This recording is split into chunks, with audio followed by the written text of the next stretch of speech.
बाबा साहब के संविधान से ये भारत देश चलेगा, किसी मोदी और योगी के फरमान से हिंदुस्तान नहीं चलेगा। रामनवमी और हनुमान जयंती पे पूरे देश में भाजपाई दंगे करा रहे हैं। बातें धर्म की करते हैं, बातें हिंदू मुसलमान की करते हैं, बुलडोजर की राजनीति करते हैं। आदित्यनाथ जी, मैं पूछना चाहता हूं, ये पुलिस वाले जिन्होंने चंदौली में हत्या की, मैं पूछना चाहता हूं, वो पुलिस वाला जिसने किशोरी के साथ बलात्कार किया, उसके घर पे आप बुलडोजर कब चलाओगे?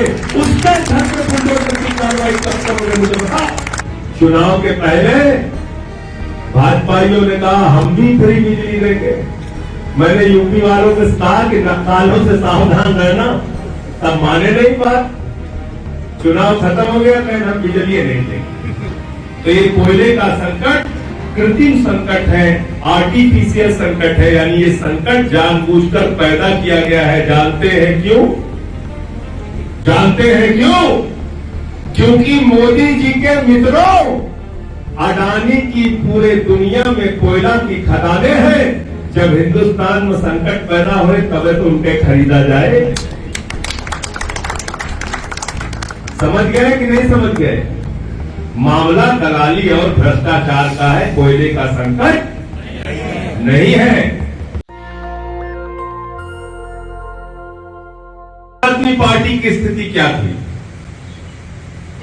प्रयागराज के प्रत्याशियों ने भी महसूस किया होगा, और जो मैं गया वो आपके साथ शेयर कर रहा हूं। जहां जहां गया जो लोग कहते थे वो आपके साथ अनुभव अपना शेयर करना चाहता हूं। जिस भी गांव में गया, जिस भी कस्बे में गया, जहां भी मीटिंग हुई, जहां भी सभा हुई, पूरे उत्तर प्रदेश में आम आदमी पार्टी का कार्यकर्ता जहां भी टोपी लगाकर प्रचार करने के लिए जाता था, किसी एक भी व्यक्ति ने आम आदमी पार्टी की आलोचना नहीं की। हर व्यक्ति ने आम आदमी पार्टी के नीतियों की तारीफ की। किसी ने कहा आपका मोहल्ला क्लिनिक बहुत अच्छा है, किसी ने कहा आपकी शिक्षा की व्यवस्था बहुत अच्छी है, किसी ने कहा आपकी सरकार फ्री बिजली दे रही है, किसी ने कहा माताओं बहनों के लिए बस की यात्रा दिल्ली में फ्री है, मोहल्ला क्लिनिक का आपका कार्यक्रम बहुत अच्छा चल रहा है, दिल्ली का मॉडल पूरे देश में आना चाहिए। ये बात सब ने कही, लेकिन साथ ही साथ एक बात जोड़ देते थे, कहते थे भाई आप बहुत अच्छा काम कर रहे हैं, इस चुनाव में नहीं, अगले चुनाव में हम आपका साथ देंगे। इसका मतलब लोगों के दिल में आम आदमी पार्टी है, आम आदमी पार्टी की नीतियां लोगों को पसंद है, आम आदमी पार्टी के सरकार के काम लोगों को पसंद है, अरविंद केजरीवाल का मॉडल लोगों को पसंद है। लेकिन वोट देने के मामले में वो इस बार चुनाव या तो भारतीय जनता पार्टी को हराने के लिए दे रहे थे या भारतीय जनता पार्टी को जिताने के लिए दे रहे थे। ज्यादातर लोग वोट इसी आधार पे चुनाव में दे रहे थे। तो इसलिए जो परिणाम आया, इससे निराश होने के बजाय, उदास होने के बजाय, हताश होने के बजाय, शांति से बैठने के बजाय ये मानकर चलना है कि आपको आने वाले दिनों में उत्तर प्रदेश की जनता ने साथ देने का, वोट देने का, मौका देने की बात कही है, और इसलिए हमको उनके बीच में रहकर काम करना है। दूसरी बात, आम आदमी पार्टी के नेताओं और कार्यकर्ताओं को निराश और हताश क्यों होना चाहिए? भाजपा वाले जीते, सपा वाले जीते, कांग्रेस वाले जीते, बसपा वाले जीते, उनको जीतने के बाद धंधा करना है, कमाई करनी है, करोड़ों रुपए की रिश्वत बनानी है, दुख और चिंता उनको हो सकती है। और आम आदमी पार्टी का कार्यकर्ता धंधा करने के लिए राजनीति में नहीं आया, हम सेवा करने के लिए राजनीति में आए। हम जीतते तो जनता के लिए काम करते। जनता ने जहां हमको मौका दिया, दिल्ली में मौका दिया, दुनिया का बेहतरीन मॉडल सरकार चला के केजरीवाल जी दिखा रहे हैं।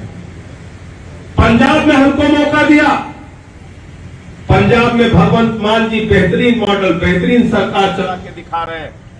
भ्रष्टाचार की हेल्पलाइन जारी हो गई और आज पंजाब में कोई रिश्वत मांगता है, कोई भी व्यक्ति फोन करके बता देता है हेल्पलाइन पे कि रिश्वत ली जा रही है, रिश्वतखोर को पकड़ के गिरफ्तार करके जेल में डाल दिया जाता है। सरकार बनने के बाद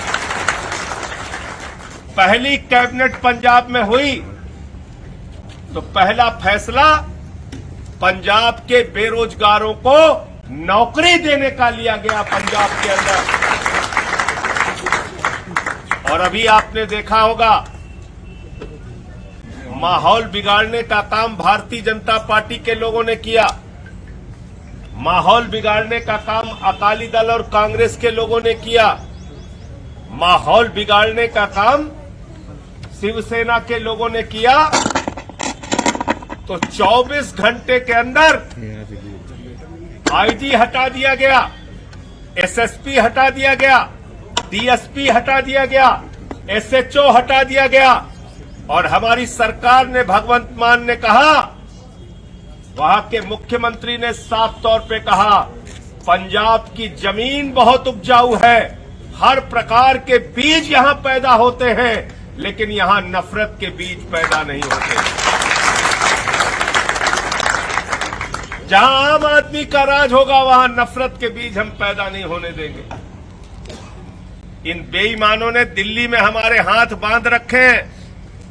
पुलिस और कानून व्यवस्था हमारे पास नहीं है, वरना भारतीय जनता पार्टी का एक भी गुंडा दादागिरी और दंगा करने की हिम्मत नहीं करता।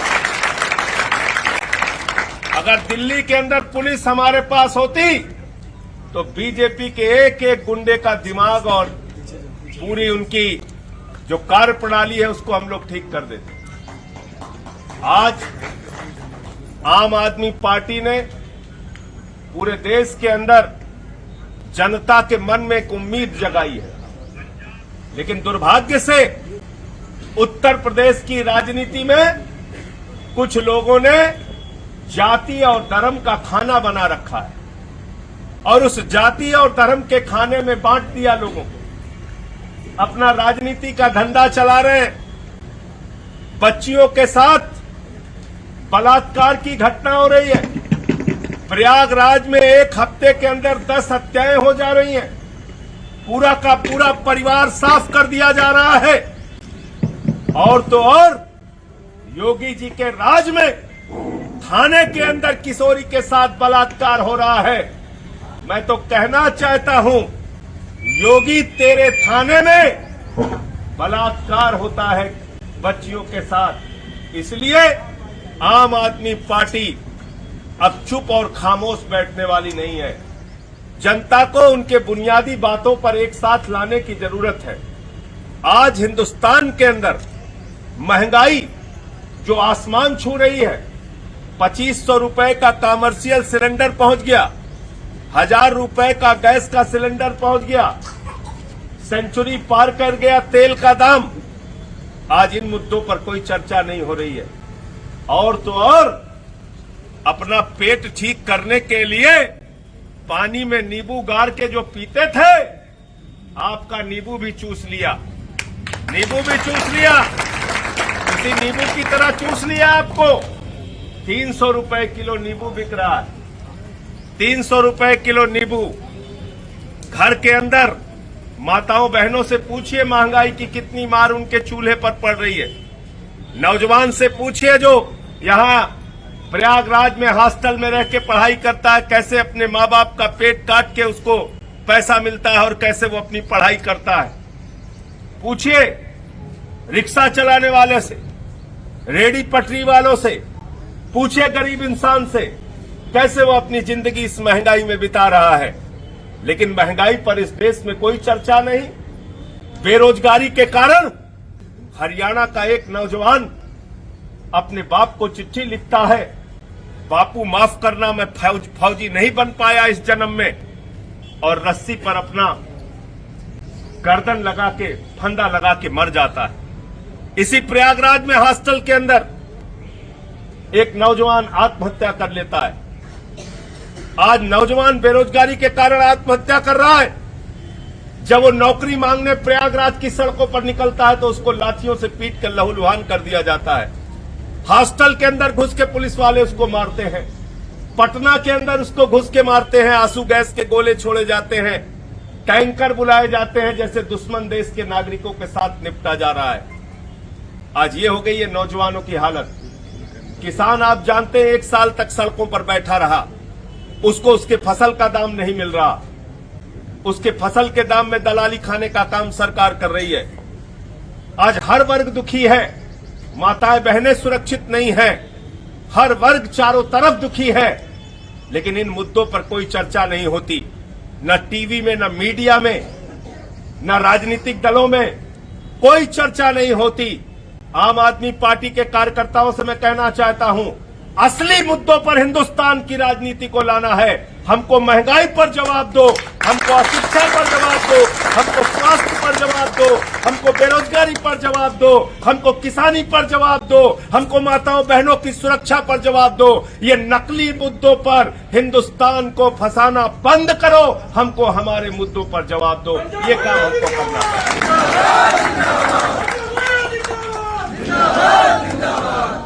हमको ये काम करना पड़ेगा। असली मुद्दों पर राजनीति को लाइए। चर्चा क्या हो रही है? रामनवमी और हनुमान जयंती पे पूरे देश में भाजपाई दंगे करा रहे, दंगा फसाद, नफरत। तो हम तो अपने प्रभु से पूजा करने के बाद कहते हैं प्राणियों में सद्भावना हो। ये कौन से हिंदू आ गए भाजपाई? ये कहते हैं प्राणियों में दुर्भावना हो, प्राणियों में झगड़ा हो, प्राणियों में दंगा हो, प्राणियों में नफरत हो, प्राणियों में लड़ाई हो। ये हिंदू धर्म है, ये हमारे प्रभु हमको सिखाते हैं। तो भाजपाई और जो भी दंगे फसाद नफरत की बात करे, ये मान लेना वो अधर्मी है, वो हिंदू धर्म को मानने वाला बिल्कुल नहीं है। ये न गांधी का संदेश है, न गौतम बुद्ध का संदेश है, न प्रभु श्री राम का संदेश है, न प्रभु श्री कृष्ण का संदेश है। इसलिए जो लोग हिंदू धर्म को बदनाम करने का काम कर रहे हैं, उनके खिलाफ भी आम आदमी पार्टी को खड़ा होना होगा। सच्चा धर्म क्या है ये भी बताने का काम आपका। हमारा सच्चा धर्म क्या है ये भी हम बताने का काम करेंगे। ये चंदा चोर हमें धर्म सिखाएंगे। 7:10 पर प्रभु श्री राम के नाम पर जमीन मंदिर के लिए खरीदी जाती है 2 करोड़ में, और 7:15 पे 5 मिनट के अंदर भाजपाई 18.5 करोड़ में बेच लेते। 16.5 करोड़ रुपए कमाया। और कब कमाया? जब कोरोना में आपकी जान जा रही, आप घरों में मर रहे थे, भाजपाई राम के नाम पे चंदा चोरी कर रहे थे। राम के नाम पे चंदा चोरी कर रहे थे। 1 मिनट में 3 करोड़ 30 लाख रुपए, 5 मिनट में 16.5 करोड़ रुपए बनाया। ये चंदा चोर हमें धर्म सिखाएंगे।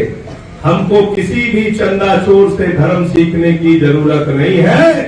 राम के नाम पे चंदा चोरी कि 1 जुलाई से उत्तर प्रदेश के अंदर हम तिरंगा शाखाएं लगाएंगे। भारत की आन बान और शान तिरंगे को आगे रखकर भारत के संविधान को प्रस्तावना को पढ़ने का काम करेंगे। बाबा साहब के संविधान से ये भारत देश चलेगा, किसी मोदी और योगी के फरमान से हिंदुस्तान नहीं चलेगा। और इसलिए हमने नारा दिया है, हर भारतीय की पहचान तिरंगा निशान और भारत का संविधान। इतनी कायर पार्टी है भारतीय जनता पार्टी कि 135 करोड़ हिंदुस्तानियों को 22 करोड़ पाकिस्तानियों से दिन रात डराते रहते। तो जानते हैं ऐसा क्यों करते हैं? आज जान लीजिए क्यों ऐसा करते हैं।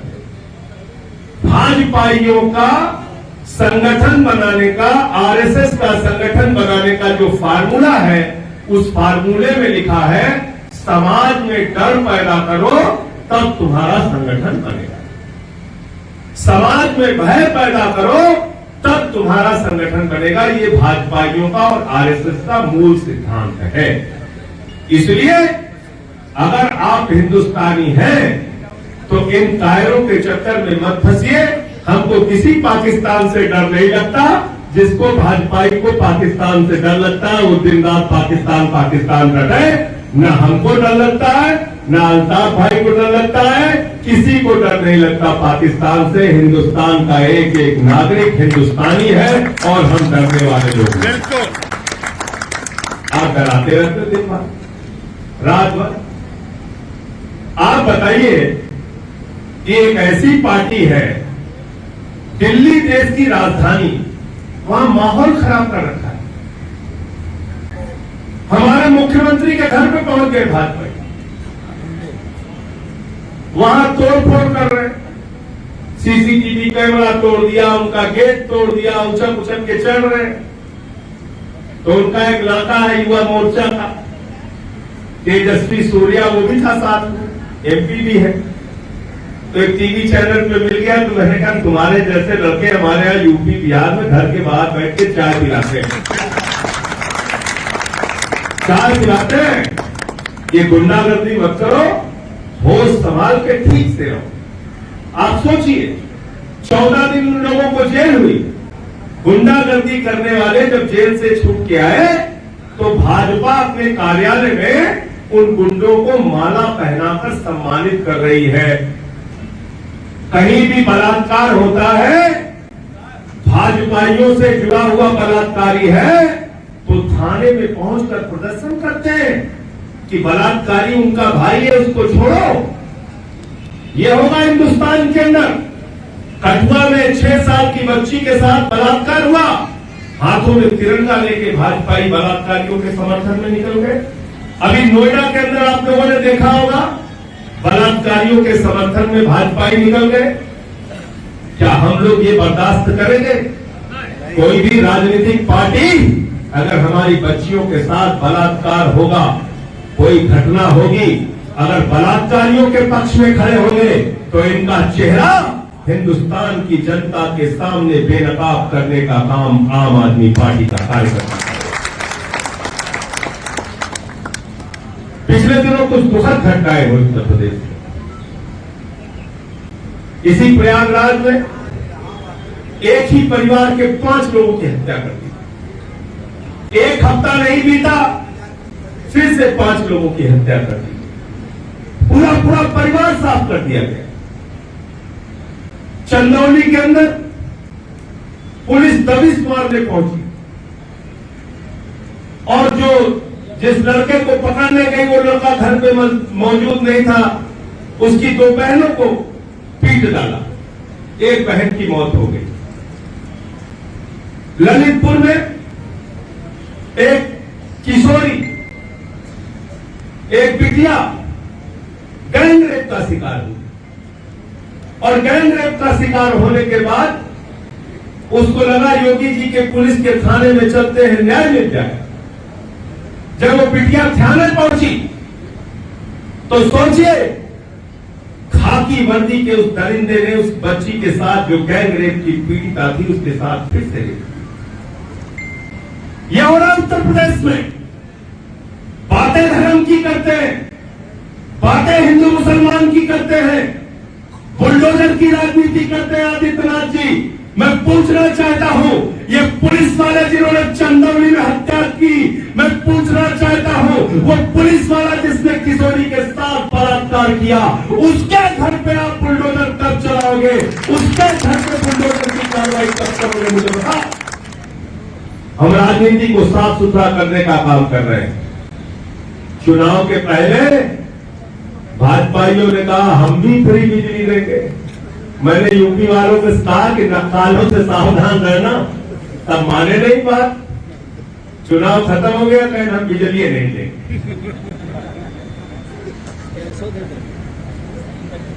आम आदमी पार्टी की देखा देखी, चुनाव पहले कहें हम फ्री बिजली देंगे। हम सबको समझाए, हमने भैया नक्कालों से सावधान रहना। वो बरेली के ममीरे वाला सुरमा ऊपर से लिखा रहता है नक्कालों से सावधान। ये भाजपाइयों सावधान रहना, बिल्कुल फ्री नहीं देंगे। और जैसे चुनाव खत्म हो गया कहें हम बिजली में 10-10 घंटा बिजली काटता है, 12 घंटा 15 घंटा गांव बिजली ना होती है हफ्ता है कि नहीं। और क्या कह रहे हैं, कोयले संकट पैदा हो गया। अब कोल इंडिया वाले कह रहे हैं हमने 27% उत्पादन बढ़ा दिया। आप बताइए, भारत दुनिया में तीसरे नंबर का कोल उत्पादक देश है, जहां पे पूरे दुनिया में तीसरे नंबर का कोयला पैदा होता है, और उस देश में कोयले संकट हो गया। तो ये कोयले का संकट कृत्रिम संकट है, आर्टिफिशियल संकट है, यानी ये संकट जानबूझकर पैदा किया गया है। जानते हैं क्यों? जानते हैं क्यों? क्योंकि मोदी जी के मित्रों, अडानी की पूरे दुनिया में कोयला की खदानें हैं। जब हिंदुस्तान में संकट पैदा हुए तबे तो उनके खरीदा जाए। समझ गए कि नहीं समझ गए? मामला दलाली और भ्रष्टाचार का है, कोयले का संकट नहीं है। साउथ अफ्रीका से महंगे दाम पर दूसरे देशों से, जहां अडानी की खदान है कोयले की, वहां से महंगे में कोयला मंगाया जाएगा हिंदुस्तान। फिर बिजली का जो उत्पादन होगा, कहा जाएगा कि बिजली महंगी पैदा हो रही है, और फिर सभाजीत सिंह से महंगी बिजली वसूली। समझ रहा भैया? समझ में आवा? यही काम होए, यही काम होगा। लूट चल रही है। कितने में बिजली खरीदी जा रही है? कहा जा रहा है 23,000 मेगावाट की जरूरत है, और 19,000 मेगावाट हम पैदा कर रहे हैं। 4,000 मेगावाट हमको खरीदना पड़ रहा है। अब क्या बताई, हमने लगे बिजली ना तो 4,000 मेगावाट किससे खरीदा जाएगा? अडानी से खरीदा जाएगा, टाटा से खरीदा जाएगा, एसार से खरीदा जाएगा। और कितने में खरीदा जाएगा?